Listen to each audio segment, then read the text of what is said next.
بسم الله الرحمن الرحيم soo dhawaada waxaan ka salaamayaa marka hore ummadda Soomaaliyeed waxaa la yiraahdaa Mukhtaar Maxamed Xasan waxaan ku magacaabnaa ilaa maantay xilka la ku magacaaban ku xigeenka la taliyaha amniga qaranka ahna la taliyaha sare ee amniga xafiiska ra'iisul wasaaraha war badan meeshaan hadda igama furna oo war hordhaca baan soo tabinayaa oo ku saabsan iscasiladeeda aan iska casilay xilkaas waayo fahamka anigu aan u leeyahay siyaasadda iyo amniga waxaan u haystaa inay yihiin laba arrimood isku xiran laba arrimood aan la kala qaadi karin governance-ka iyo constitution-ka iyo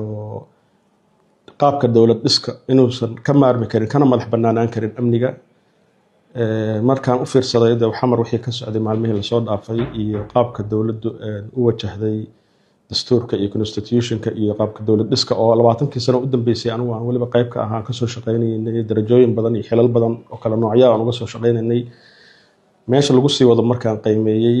damiirkaygu waa isiin waayay inaan ka sii ahaado talabixiyayaasha ka tala bixinaya amniga dalku inuu ka sii darayo baa ii muuqatay mas'uuliyadda inta la eegan inaan qayb ka ahaado yani damiirkayga iyo caqligayga iyo shakhsiyadeyda waa isiin weysay intaas hadda warka ku soo koobaya nuxurkiisa waxaan mar labaad waxaan rabaa isla fursadan inaan uga faa'iideysto inaan u mahadnaqo madaxweynaha jamhuuriyadda Dr. Xasan Sheekh Maxamuud iyo ra'iisul wasaare Xamse Cabdi Barre oo waqti ii siiyay inaan xilkan qabto ma ahan dadka madaxda markay ka tagaan ama xilalka ka tagaan shakhsiyadooda iyo ku gafa ama ka sheekaya xafiisyada iyo xilalkii hayeen si guud oo muwaadin Soomaaliyeed ahaan wixii xil iga hayay ama mas'uuliyadda iga aadan baan ka hadlaa fursadaas waa ugu mahadcelinayaa ay siiyeen sidoo kale xafiiska amniga qaranka oo hogaaminayo la taliye Aweys Xaaji Yuusuf iyo dhammaan shaqaalaha xafiiska oo aan la soo qaatay 2 sano aad baan ugu mahadcelinayaa team wixii ahaayeen runtii Soomaaliya indhaw aan isleeyahay dad dhalinyaro ah oo qalbi furan oo qalbi fiican oo Soomaaliya dhanka kala soo jeeda weeye aad baan ugu mahadcelinayaa waqtiga aan la qaatay wixii kale ku saabsan